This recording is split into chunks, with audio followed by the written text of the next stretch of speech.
केंद्र आणि राज्य सरकारच्या धोरणांमुळे सर्वसामान्यांचे कंबरडे मोडले आहे। गॅस सिलेंडरच्या वाढत्या किमती आणि इंधनाचा तुटवडा याविरोधात चंद्रपुरात काँग्रेसने रणशिंग फुंकले आहे।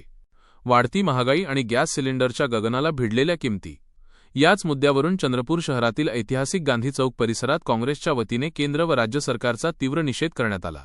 यावेळी कार्यकर्त्यांनी जोरदार घोषणाबाजी करत परिसर दणाणून सोडला। या आंदोलनाचे नेतृत्व महिला जिल्हाध्यक्षा कुंदा जेणेकर यांनी केले। यावेळी बोलताना त्यांनी थेट पंतप्रधानांवर निशाणा साधला। पंतप्रधानांनी फक्त स्वतःच्या मन की बात न सांगता जनतेच्या हिताची काम की बात करावी असा खोचक सल्ला त्यांनी दिला। तसेच गॅसचा कृत्रिम तुटवडा निर्माण करून सर्वसामान्यांना वेठीस धरले जात असल्याचा आरोपही त्यांनी केला। शहर जिल्हाध्यक्ष संतोष लहामगे यांच्यासह मोठ्या संख्येने युवक काँग्रेस, महिला आघाडी आणि कामगार सेलचे पदाधिकारी यावेळी उपस्थित होते।